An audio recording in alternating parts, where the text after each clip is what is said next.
Bizarre Brain Comics.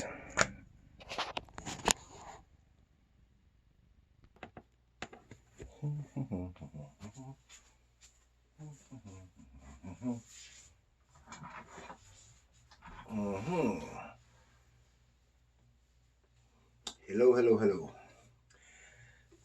It's Gary here for Bizarre Brain Comics.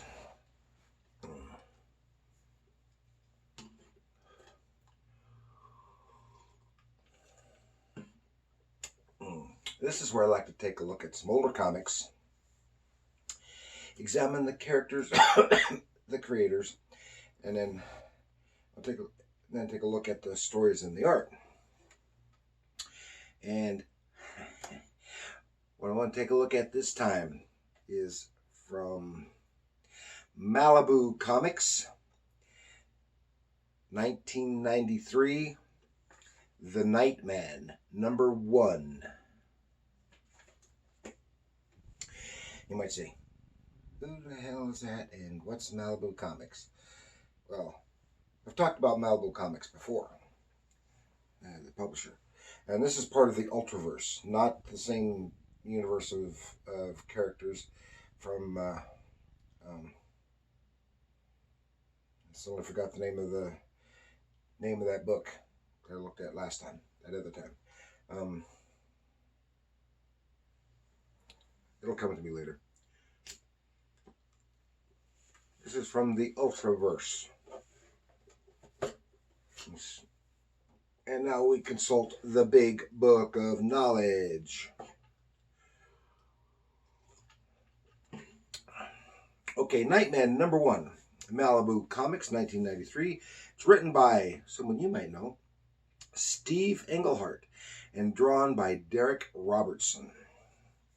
And I've talked about Englhart in more detail before. It's written a lot of stuff, really known for his stuff on the Avengers, and had a Batman run, I think it was. So Nightman, of course, is a fictional superhero created by Steve Englehart and Rick Hoberg for Malibu in the Ultraverse. And he has the ability to hear the evil thoughts of people around him. His true identity is saxophonist Johnny Domino. How's that for a name? And the series lasted 23 issues from 93 to 95. And he was relaunched again in 95 in a 5-issue miniseries. And then a one-shot issue crossover with Marvel's Wolverine, again in 95. And in 96, he was in a 3-issue miniseries crossover with Marvel's Gambit. So I like to cross him over with mutants, I guess. And that was probably after Marvel bought Malibu, and then apparently did nothing with those characters, even though they had some good ones. I think they just wanted to own Men in Black, and then didn't use them because they could have used the Men in Black and had a good series there instead of just having miniseries adaptation of the movie. Now, Johnny Domino was involved in an accident with a San Francisco cable car, which was struck by strange lightning, which is part of a burst of energy which gave humans ultra powers, giving rise to the Ultraverse. And this gave him the ability to hear evil thoughts and extremely good night vision. I guess that the accident embedded a piece of metal in his brain that he couldn't be removed, and somehow that caused his eyes to be constantly dilated. So he always has to wear dark glasses so that he can see really well at night. And then he wears infrared goggles at night. And this gave him I read that one. But he was known later in the decade. He had a live-action syndicated TV series for 2 seasons from 97 to 99. I used to watch that. I liked that show.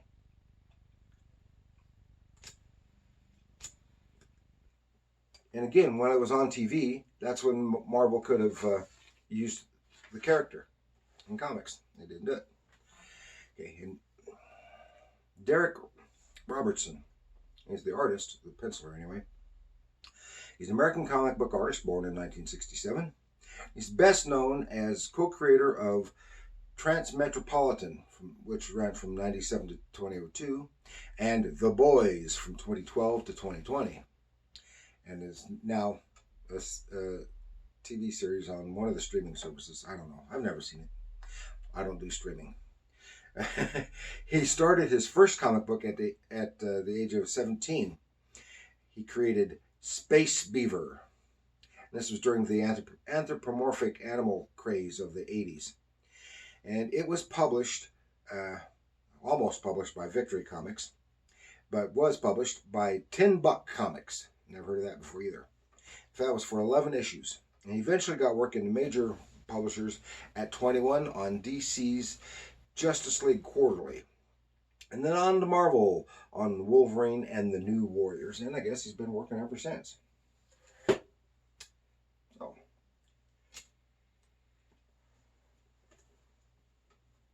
So let us go to San Francisco of the 90s and have an adventure with the Nightman. Yeah, here we go. You can get a better view of that cover. The Nightman, number 1, 1993.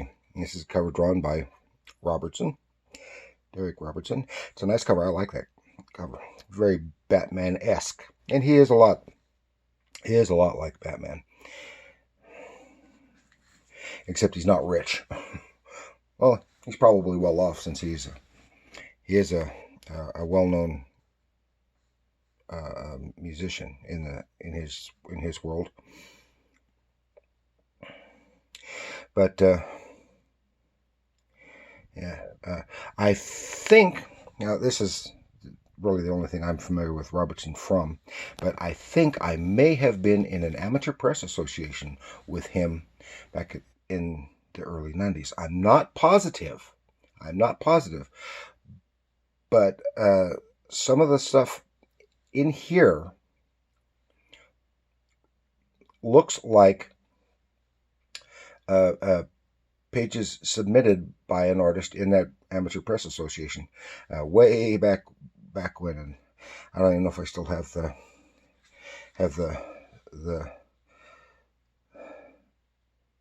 fanzine, and but I think it may have been him. It sure, a couple of the pages sure looks like it, if I remember correctly, but I can be completely wrong and be thinking of somebody and something else. So don't take my word for that. And you see here it says Barry Windsor Smith Rune. Just on the flip side, there's a couple of it has a little introduction to the character Rune by Barry Smith as a teaser for his own book. Now we can take a look here. Starts right off. Woo! As he kind of changes and evolves through this first issue. The Nightman. And here he is. He's going somewhere on his way to do some good deed. Here we see some bad guys. And then just before, this is when you get a flashback. Because some of these events took place in a previous issue of something else. And that's where the character of Johnny Domino was first introduced. But this is when a whole bunch of the characters were all in the same issue. I don't even know the title. And the same event gave a whole bunch of people powers. So that's where they all kind of come from. And here we get to the flashback when he's hit by the cable car, have the accident, gets the zap. Here he is leaving the hospital, having to wear his, saying bye to the doctors, walking down the street. Can't drive because his car was cracked up. And he's just thinking, glad to be alive. And then he suddenly hears, this is it. This is it. And of course, you can't see it. Here it is. Saturday night, she dies, slowly, screaming. And he's startled. What? What the heck? He says, what? What did that guy say? He just yelled. Nobody else seemed to hear it. Oh, it's because no one else did hear it. I'm the only one who heard it. And he goes, am I going crazy? He says, no. Maybe I am going crazy, but I'm going to follow this guy. And he has, decent storytelling and some interesting page layout, which still complements, facilitates easy reading, flow of reading the page. And general good storytelling, artwork, figure work, some nice backgrounds. So he's following this guy, this strange guy, and sees he goes to this knife shop, and he buys this special knife. And he says, I got to tell somebody. He stops the cops, and he tries to tell them that he thinks somebody in here is going to kill somebody. He said, I don't know who he is. I don't know who he's going to kill. I don't know why he's going to kill him, and I don't know how I know he's going to kill him. So they just think he's nuts. Yeah, that's what I expected. But he still follows the guy. He goes to a restaurant on the beach, and here's this, talking with this the guy he followed.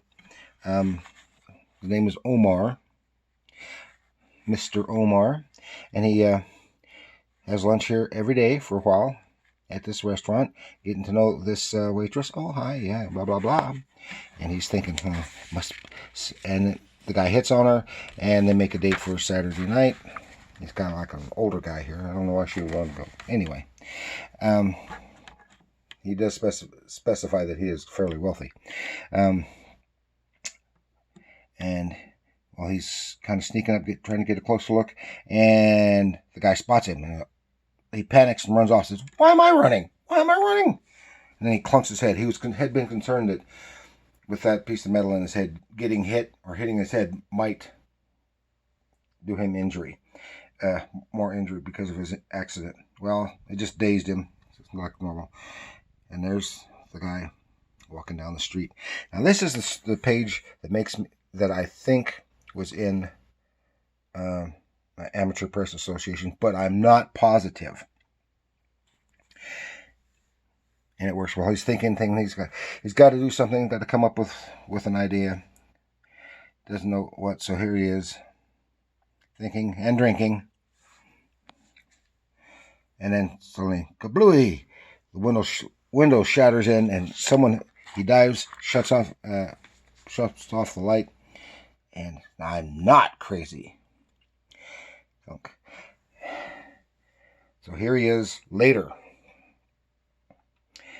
in his first little get up, and he's not after this killer.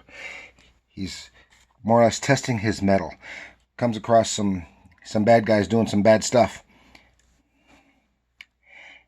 and he intervenes, and it gets down to hand to hand.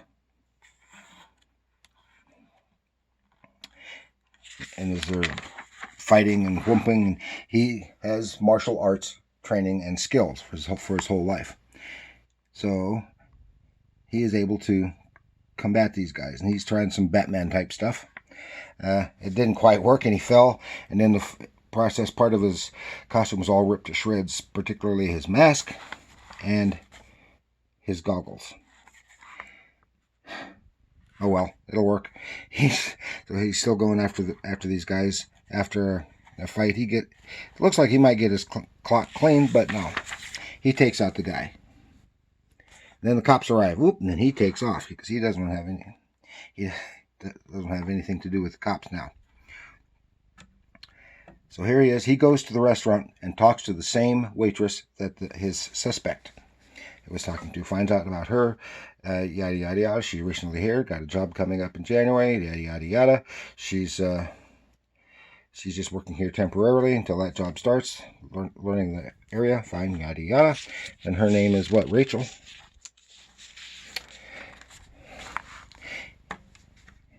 He actually, this is on Saturday. He actually tries to get a date with her just to see. Meanwhile, there's something strange about this other lady, which has nothing to do with the story yet. But he doesn't sense anything evil from her. But Rachel says something about him staring at the other lady. But he tries to get a date with her. There's some nice, I mean, just overall nice artwork, nice storytelling, nice detail. And he obviously has money. He goes, after he leaves there, he gets a motorcycle, goes and buys him a new motorcycle. Fine, and he takes off to an amusement park. His dad happens to work there. And this is an old rundown amusement park. Talks with his dad, who is head of security, and I think his dad used to be a cop. And we're glad to see him, to talk about his injury and stuff like that. The old times. Then this really crappy guy comes in. This is a guy who's looking to buy the place because he wants to build something there. And nobody likes him. He's a real piece of you-know-what. So anyway, and they call him Scuzzwipe. And they say it at the same time, and they laugh. And his dad has to go take care of some stuff, and he gets into his dad's computer because his dad's computer has access to police files. And he does some tweaking, gets remote so he can get access on his own computer at home. Then he's looking out for this guy, Omar, trying to get information on him, finds out he is a missing person.